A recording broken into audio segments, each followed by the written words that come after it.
How is everybody doing? And welcome back for another Strength Chat episode. Today, I've got a very special guest for you all. Today, I'm joined by a British Army veteran. He's a strength coach, competitive powerlifter. Today, I am joined by the one and only Nat Galloway. How are you doing? Doing good, dude. Thanks for having me on. No problem at all. Thanks a lot for taking the time to jump on. I suppose the first question is, how are you? What's been happening in your world recently? Yeah, doing good. I moved over to Canada from England, so an expat just like yourself. I'm getting away from England about 7 years ago now, and since leaving the army, I started competing in powerlifting. But at the moment, I'm just getting back into more functional training, getting outside of powerlifting, trying to get back into running, which I haven't done for 7 years, which is disgusting. But yeah, just trying to mix up my training and make sure that all aspects of fitness are accounted for, sort of thing. Oh, nice. I know what you mean about running. So, I suppose my now fiance enjoys running, and I thought, yeah, do you know what? Actually, just to like keep fit, feel good, I'll give that a go. Yeah, doing it in 30-degree heat wasn't ideal. So it's been very much kind of a treadmill and for in the gym with the aircon. And how are you? How are you finding kind of doing different movements outside of powerlifting and looking at other aspects of fitness? Because I know for myself it was mainly to bring weight down after a couple of injuries in competing in powerlifting myself, and just wanting to, yeah, not walk around feeling really, really heavy all the time. How have you kind of found that, or how's your kind of like week of training changed? Yeah, so it's my changed quite a bit. I'm not planning on competing in a powerlifting competition anytime soon. Maybe next year, but we'll see. But one of the biggest things for me is just trying to incorporate fitness whilst also having a family and a son. And one of the big things that powerlifting did is it made all of the other little things hard. So going for a walk, going and spending time, going and playing, and all the rest of it. There's always some sort of like little niggle or injury from training hard. So one of the big things, powerlifting was like taking away from my ability to actually thoroughly enjoy life with the people that I want to spend it with. So taking a step back has been really, really helpful in just being able to spend a lot more time making sure that the focus on them. Because the big one with powerlifting, it being an individual sport, is it does, especially at a high level, it does sort of take away from your ability to go out and do things with friends and family. You're usually feeling pretty gassed, and the only thing you're motivated to do is actually go to the gym and train. So one of the big things is actually being able to keep up with my son. It has been huge. Not having back pain when we go for walks and stuff like that. So a little less focus on powerlifting and more about just getting out for walks and all the rest of it. My son is 7, and in Canada we have winter coming up, so we won't be walking outside quite as much. Don't have that problem in Thailand, I guess. But yeah, just getting more out and about and just actually enjoying and making fitness a part of my life that actually contributes to it rather than it taking away like powerlifting felt like it did for quite a while. Yeah, and I always say to because sometimes this might be a little bit of a tangent, but I think a lot of people want to identify as a powerlifter, a CrossFitter, or something like that. Whereas, I've got clients who I've trained who have maybe taken a step away from powerlifting, myself included, a little bit. Powerlifting's always going to be there. Yeah. It's not all of a sudden that if you're outside of that club, that's it. You can never become a powerlifter again.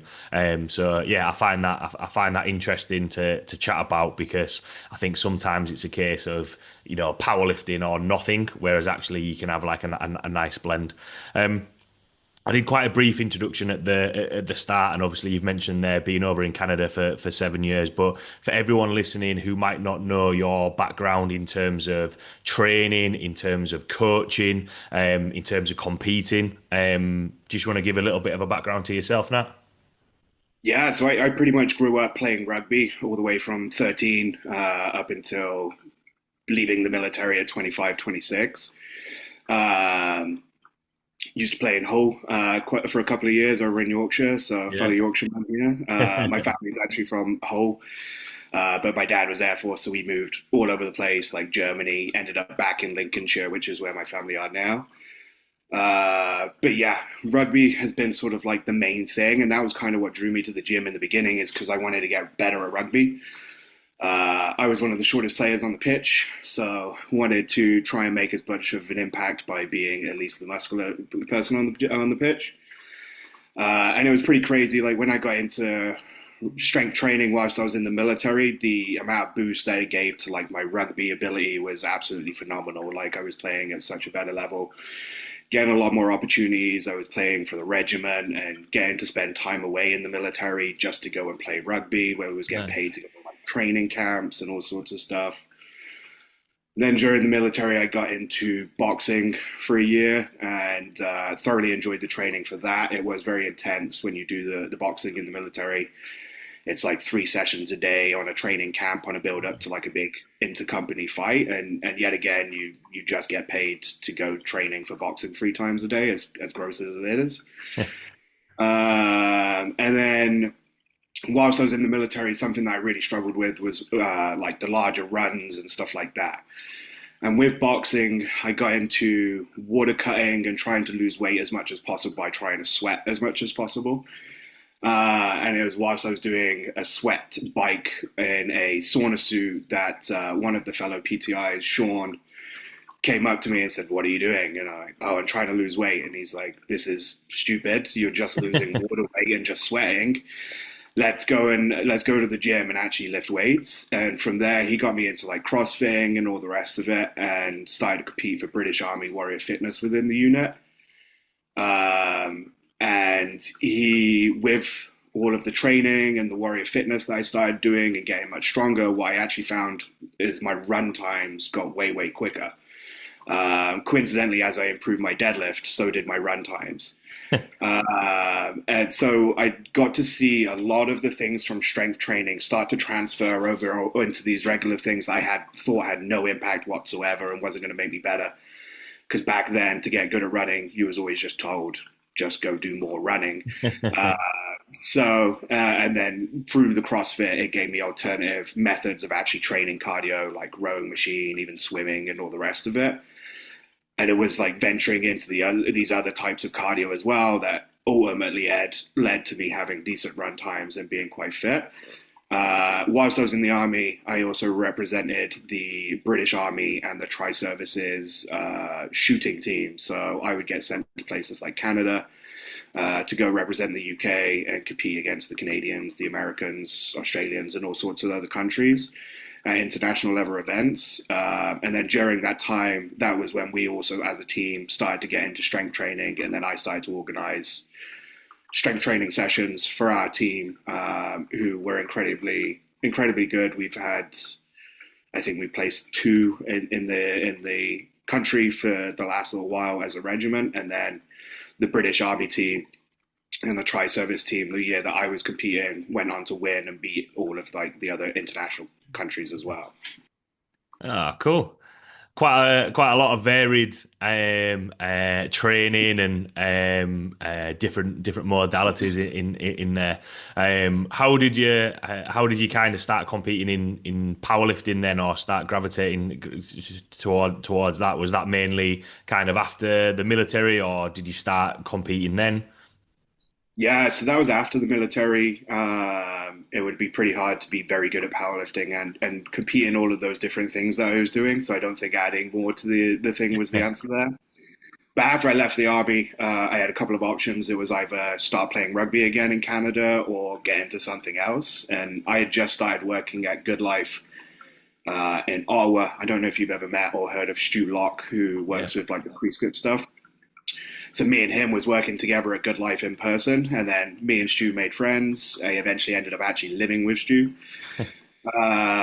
for a year or so over COVID when the gym shut down. But got friends with Stu, and a lot of the guys in the gym were ex-football players that used to play for the local university, and they were all into powerlifting. So it was something that I could I'm very competitive, so it was nice to compete alongside my colleagues and actually try and beat them, sort of thing, and catch up. Especially as they had already been doing powerlifting for like 6 to 8 years before me. Started working with Stu as a coach, made very, very good progress with him, really, really enjoyed it, and then eventually started coaching with it as well. But yeah, powerlifting was just, I wanted to do something competitive after the military, but I didn't want it to be quite as full on as a match of rugby, I guess. Yeah, yeah, yeah. It's cool. It's interesting how it's kind of from having that competitive side of things.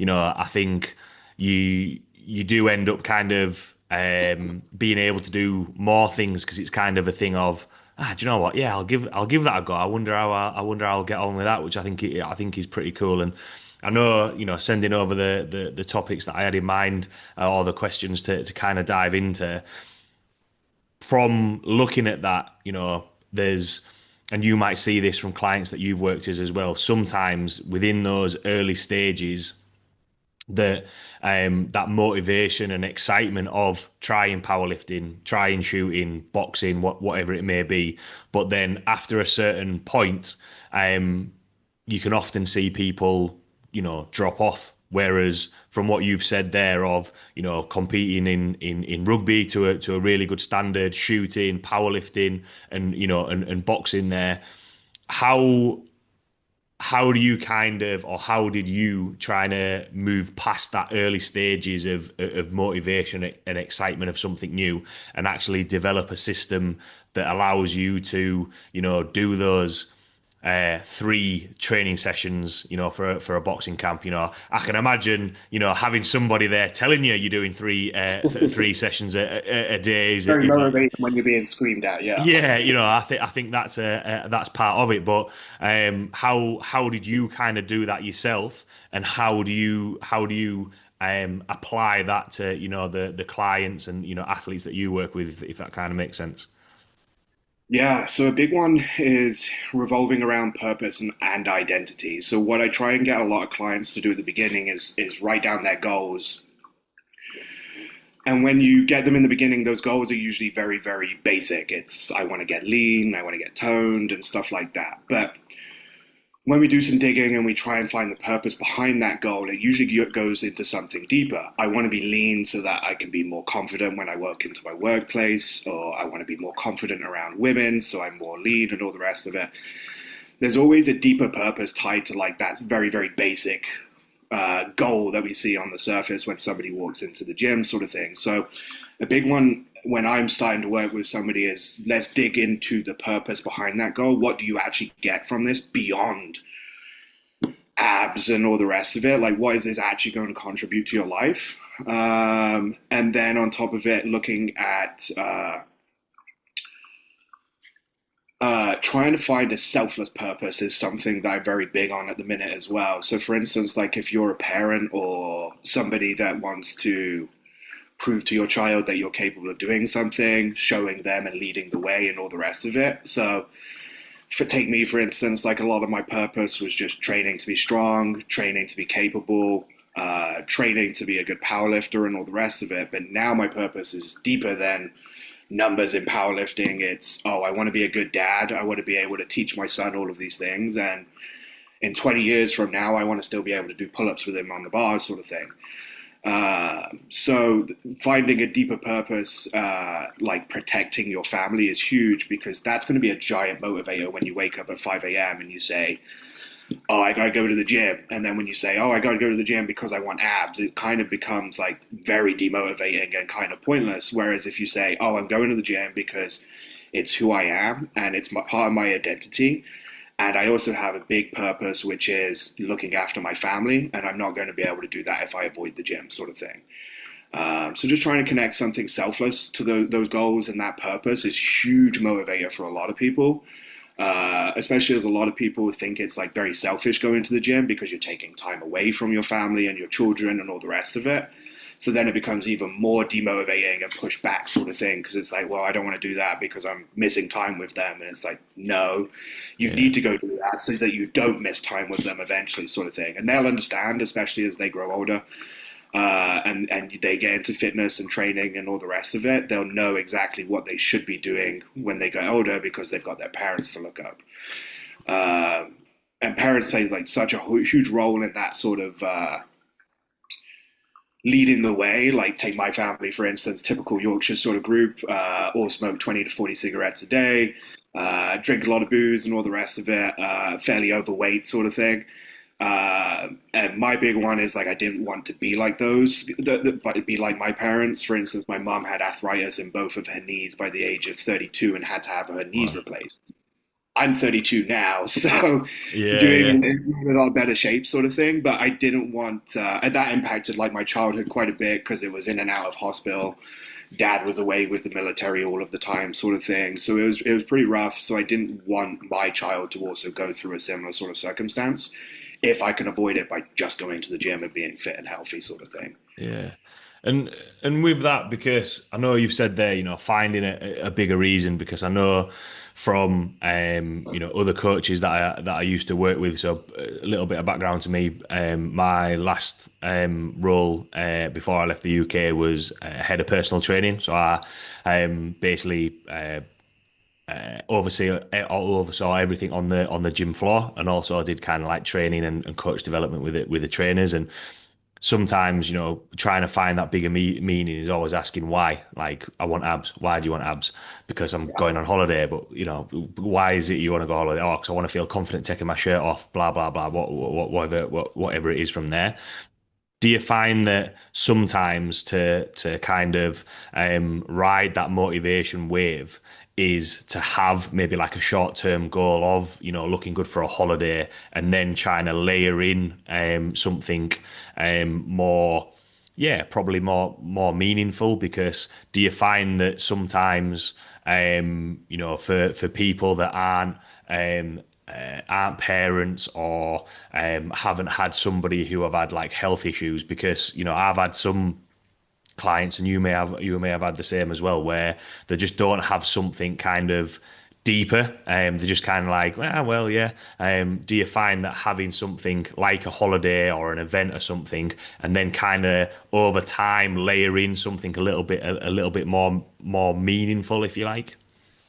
Yeah, so I mean, I would argue that everybody does have a sort of deeper purpose and can have a deeper purpose if they want to. For instance, like just because somebody doesn't have a child doesn't mean that they don't have a brother or a sister or a parent even. And for instance, if I take a look at my positive impact of me going to the gym more, it hasn't just helped my son who wants to go to the gym now as well, but my parents have also decided to get in shape. It's ventured outside of just me. So you could take on a leadership role and then also identity as well, and changing your identity. A lot of people tell themselves, for instance, oh, I'm useless at this and always have been and all the rest of it, or I'm somebody that's too busy to go to the gym. But if we change that identity to somebody who makes time for the gym, and identity is changeable, like it's not permanent. Like you can literally choose your own identity by just saying, I am this person, rather than the person that you used to be, sort of thing. Yeah. So with the people that have sort of like short-term goals like that, it's there are ways of finding purpose within that much beyond just looking good for a short-term event. And the big one is like reinforcing, if we're always worried about a short-term event rather than assuming the identity of somebody who trains every single time of the week, sort of thing, then that sort of motivation is going to run out eventually, especially when that event is over. So during that time, it's like really important to try and change somebody's identity into somebody that does become consistent with the gym and all the rest of it. And that's done pretty easily with like habit stacking, and trying to pick on one small habit at a time, like pick one a week and eventually build over it. It will eventually change your identity, and before you know it, you'll be doing all of the things that you need to do, like counting your macros and all of the very specific stuff. But yeah, yeah, I Yeah. just find it's my problem with short-term goals is you're probably not going to worry about that again until something like that comes up again. Whereas I'm more bothered about trying to change life habits, so that people are going to the gym, not just that short-term basic, but throughout the entire year. Because we see it pretty often with like people getting ready for summer sort of thing, like that 12-week shred before summer and all the rest of it. And for the first couple of weeks, it goes pretty good. But the problem is with that short-term burst is when you have a bad week, it derails the entire plan. And because it's only a short-term plan, you feel like majority of it is ruined and you end up having to start over again. It's kind of like those people that get to Wednesday. Oh, my cat is We've making got another us. special guest. Say hi, Flo Flo. Uh, but yeah, she's, but yeah. Where was I?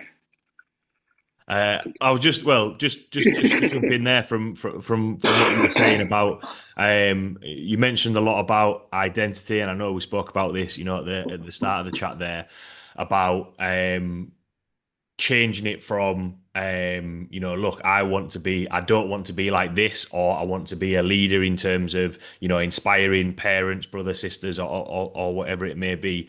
Do you think that, because I completely agree in terms of you got to think longer term. If you only do something for if every 12-week program worked, then everyone would be a powerlifting champion, everyone would be a boxing champion, because that's all that you'd have to do. Whereas Yeah. anything, it's always kind of the pursuit of something rather than an end destination. Do you think where people struggle is that, or where people struggle to get that identity, is that they're maybe comparing themselves to other people, or comparing that, look, the position that they're in now, they can't see themselves further down the line because they're kind of they're not at that point right now. So they're kind of just feeling as though, oh well, that's way too far away because that person there is doing X, Y, and Z. Whereas, like what you've said there, focusing on one thing, that habit stacking and building momentum from there. Do you think that's where people maybe struggle and actually hinder their own progress? Yeah, comparison is definitely the thief of joy, as they say, sort of thing. But the big thing is like, for instance, a lot of people compare themselves on social media and Instagram, and you people don't realize that you're not actually seeing the full picture on Instagram. When you see that 18-year-old kid squatting 700 to 800 pounds, you're like, holy fuck, that kid's 17 to 18. I'm 32 and I can't even do that sort of thing. It definitely makes you sort of feel a little bit not as good and all the rest of it. But at the same time, it's like there's always going to be people that are naturally gifted. There is always going to be people that have been doing it for way longer. I work at a chiro clinic as well, so I deal with like a lot of elderly people that have like had injuries like falling down the stairs or even like heart attacks and stuff like that. Um, and when I pick up one of the weights, they're like, "Oh, you're so strong." And I'm like, "Yeah, I've been doing this for the last sort of like 20 years, so I should hope I'm pretty strong," sort of thing. But yeah, I think people that start late as well also have like this major problem with comparison because they see all of these people. Like if you're in your 40s and you're only just starting to do it, it could be quite tough. But the biggest thing is realizing that everybody's on their own journey. Everybody has different start points, and comparing yourself isn't going to improve you. And it's almost like complaining, sort of thing. Rather than just complaining and being negative about it. The only way you're going to win at this is by having a positive mindset and reinforcing positive beliefs. So, Yeah, and as well, I think kind of like building on that as well. I think everybody thinks that um, people people are also compare. Everyone thinks that everyone's comparing themselves to each other, whereas actually, what's really happening is that they're only thinking about what they need to do in the gym. That person that's been training for 20 years, has always trained 3 to 4 times a week, and is really strong, really fit, whatever it may be, is just thinking about, all right, how can I get an extra 2.5 kilos on my bench? How can I knock off a couple of seconds on my 5K run or whatever it may be, compared to that person who is just starting out, is just trying to get through their very first workout. yeah. And I always see as though that gets said quite a lot, but people still think that other people are comparing themselves to each other. Do you kind of agree with that? Yeah, so but then I do the exact same thing. So the biggest thing that I remind people is like those people that are at the top, they're not even watching you. They're not even looking at you. They don't care. They are so focused on themselves, it's beyond belief. Like I trained at 613 Lift, which is like quite a big bodybuilding style gym. We had like Chris Bumstead training there at one point and all the rest of it. And I have a lot of people come in and go to that gym and they say, "Oh, I'm very intimidating. I feel like everybody's watching me." But if you go in there, all of those bodybuilders are just looking at themselves in the mirror. Nobody else exists. It's just them and the mirror. That's Yeah. it. And they're not bothered about what you're doing because it doesn't actually produce anything productive towards their training, sort of thing. They are so focused and laser focused on what they need to be doing, not what everybody else is doing, and that's why they're so successful. Yeah. They rather than being like, "Oh, this person is doing this, so I need to add this." They're just doing the basics very, very, very well for a really, really long time, and that's how they get there. So Yeah, and I think with that, there's kind of lessons to be learned from that because, it's kind of, I know maybe using the elite level as maybe not an extreme example, but do you know what I mean? Using at the very top, it's a very small population that's up there, but the fact that they are just focusing on themselves and not realizing about anybody else, it means that their workout is probably going to be you could argue a little bit more optimal than somebody else who is still looking on social media in between sets and trying to say, all right, well, what are they doing? And having that thing of actually, I'm just going to focus on what I'm doing, how I'm going to progress, how I can get the most out of this workout, is probably a good skill and a good lesson to take from the other people that you're comparing to or looking up to. The other thing kind of flowed quite nicely into when people are going into the gym, because we've spoken about long-term goals, we've spoken about, look, what's going to be a little bit more meaningful, whereas a big barrier for people is that, flipping it onto the other side, is that they do have a deeper goal, a deeper purpose, but sometimes going into the gym, that first barrier of going into the gym, sometimes it can be feeling overwhelmed, anxious about what to do, or even just doing exercise in general, because sometimes it's a case of they don't know what to do, or they're gonna be laughed at, whereas knowing from gyms that I've been in, it can be, in the right environment, can be a really supporting environment. What's kind of your take on, managing that overwhelm in the gym, or feeling anxious about the gym, and the steps to take to kind of break down that barrier, if you like? yeah, so I think we already covered like a big one is like a lot of the people that you're intimidated by in the gym, they're not paying attention to you whatsoever.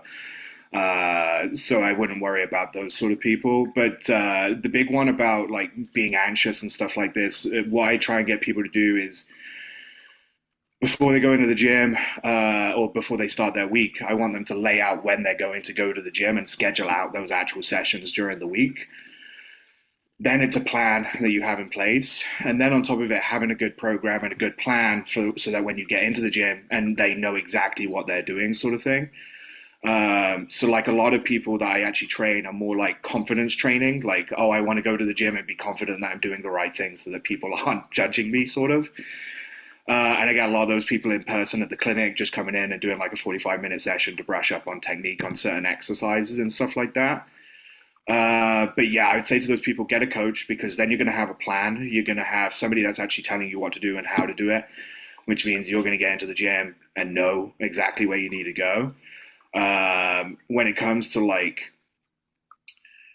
the gym environment can make a huge impact. So there's lots of different types of gyms out there. So for instance, like if you're a powerlifter, one of the easiest things you can do to get better at your training is to go train at a powerlifting gym.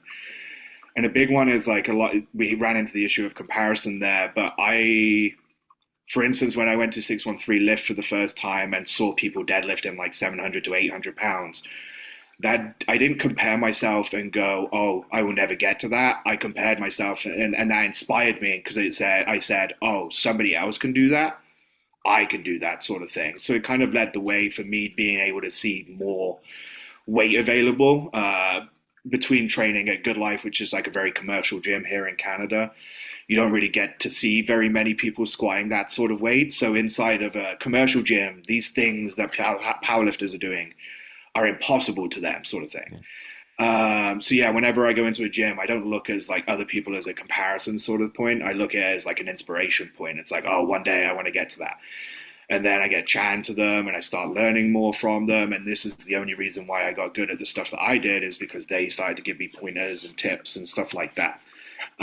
So yeah, getting out of your anxiety sort of hotspot and just being open to actually talking to people, and some of the things that you'll find with some of the biggest bodybuilders and some of the biggest powerlifters, friendliest people you'll ever meet, like Yeah. giant teddy bears. Especially the bigger they get, the softer they get inside of their heart, sort of thing.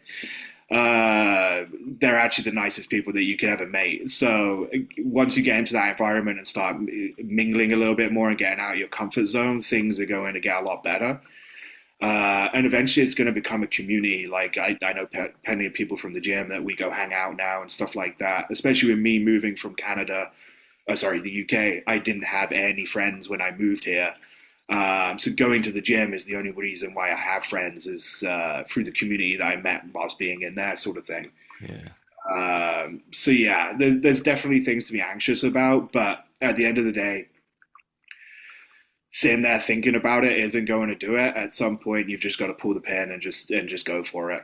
Yeah. And do you think that, like what you just said there about, sitting there and thinking about it, do you think the people's perception is always going to be worse than the reality? Because Yeah, and the the, catastrophize. Yeah, yeah, the example that I would use is, so I've got an online client. Obviously, majority of my clients are online now, moving from the UK.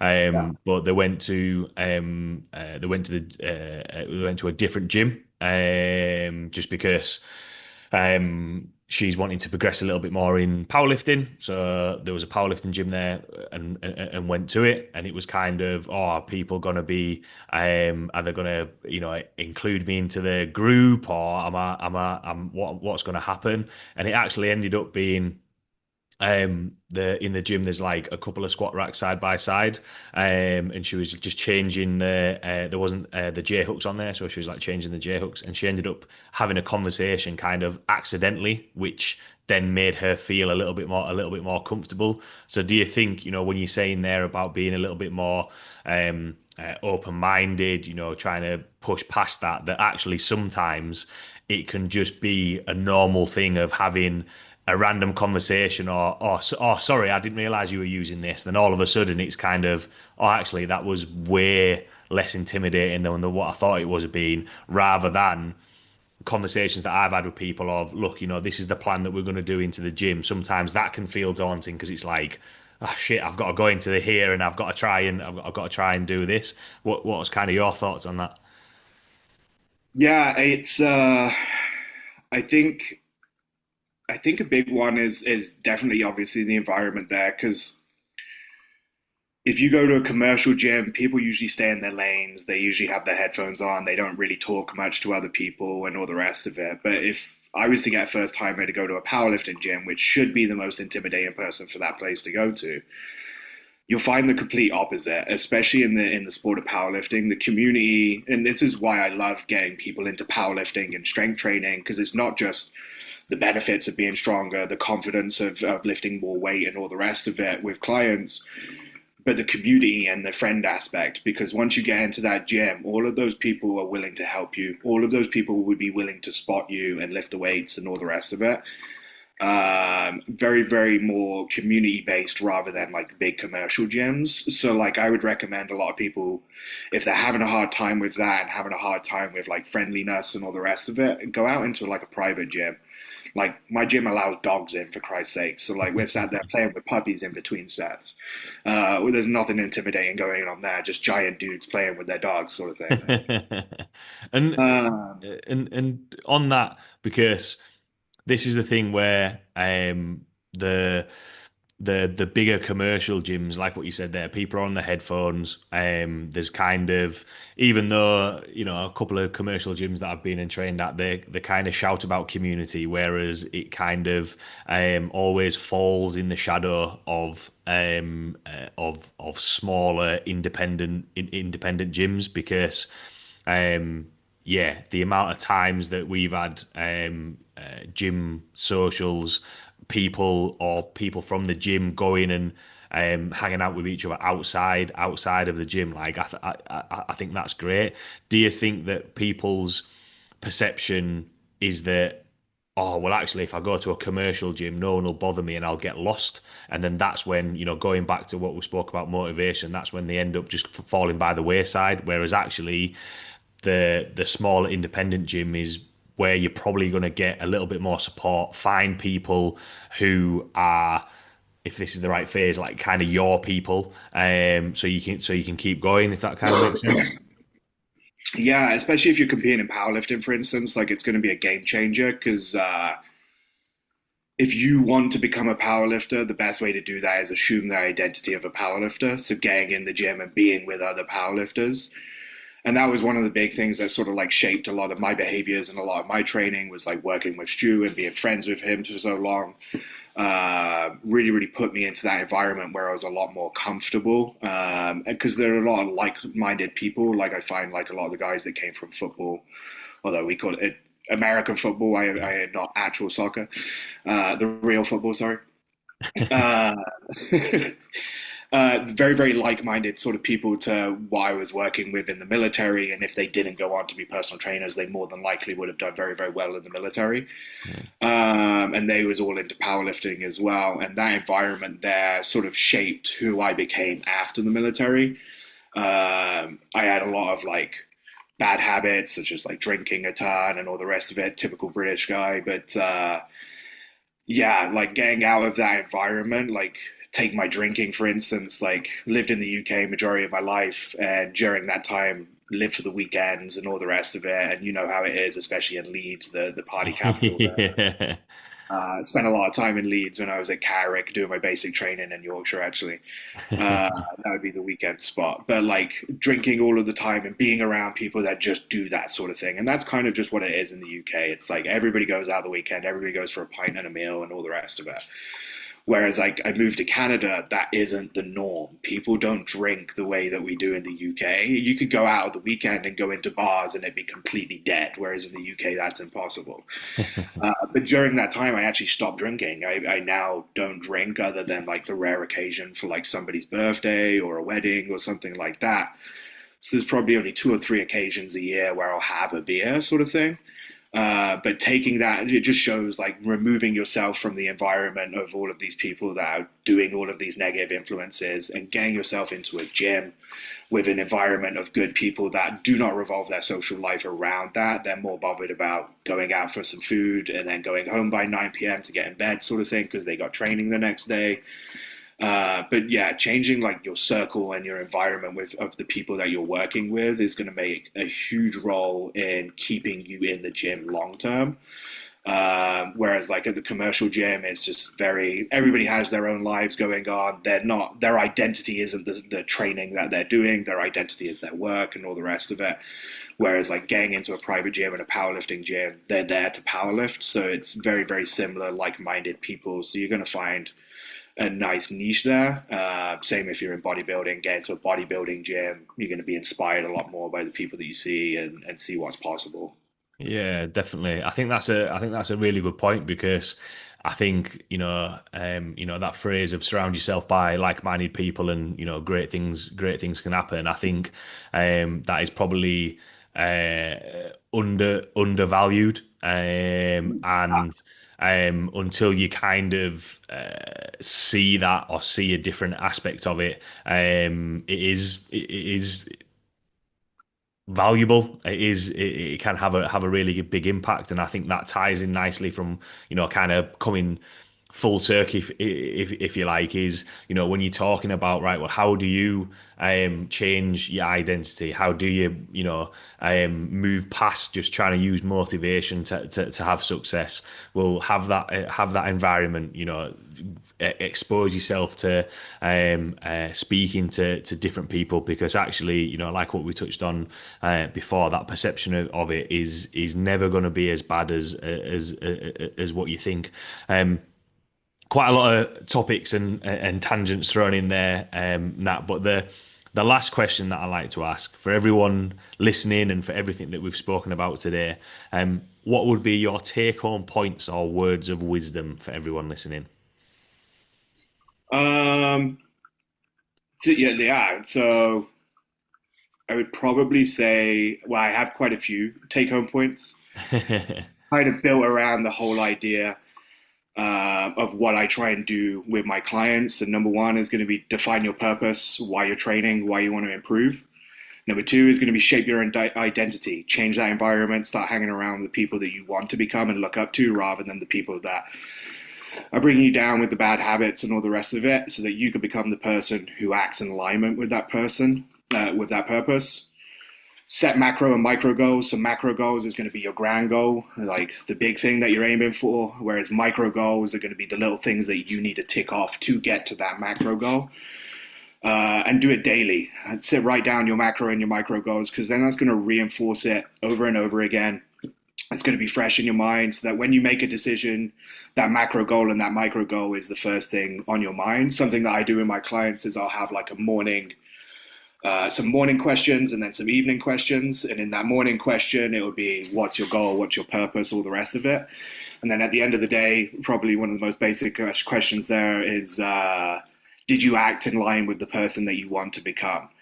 And reinforcing this daily is going to make it a habit, and people get pretty bored of doing it every single day. But I promise you, the more you do it, the more it's going to remain in your mind, and the more motivated you're going to be. Train your mental resilience. So, for instance, like we talked about how some people are intimidated by going to the gym and they get anxious and all the rest of it. Look at it as mental resilience training. Like you're going to the gym and like mental resilience starts at so many different levels. For some people, it's anxious at going to the gyms. For some people, it's anxious at lifting a certain weight. Yeah. There's definitely different layers to it and levels to it. But by embracing discomfort rather than avoiding it, you're going to become stronger, not just physically and mentally. So when a client says, hey, I'm anxious about going to the gym, you could say, awesome, this is an opportunity to train your mental resilience by just doing it anyway. And then using these systems are going to remove your reliance on motivation. Create your environment, surround yourself with people, tools, and energy that reinforce your growth, and train selflessly. Lift, run, or push yourself to become, because it matters beyond just you. Yeah, I think I really like some really good take-home points there that I think people can apply straight away. But I really liked what you said there about it's kind of like mental training as well. I can't remember the book that I read, but it was basically I want to say it was by, is he Chris Magnus? Do Hard Things. Yeah, and yeah, I think people kind of shy away from it, and then wonder why they're no further down the line than what they were a month ago, 3 months ago, whatever else it is. Whereas actually, if you just step out of that comfort zone a little bit, and even if it's just like small steps at a time, I'm not saying, go to the gym on Monday, compete in a powerlifting competition on Saturday. It's kind of like just small steps each time. So I thought that was a really good chat with some really useful information that people can take away. For everyone listening who might have any questions about what we've spoken about today, Nat, or want to reach out to you or see the content that you put out there, where could people find you or reach out to you, Nat? Yeah, so via Instagram, it's going to be Coach Nat Galloway, and then if you're on the internet, as I'm assuming you will be, it's going to. If you head over to Master Athletic Performance, there's the group that I work with Paul O'Need, with myself and a bunch of other awesome coaches that you can also check out too. Awesome. Well, thanks a lot, Nat, for taking the time to jump on today. Really, really appreciated it, and yeah, really enjoyed the chat. Thanks a lot to everyone listening, and I will see you all next week.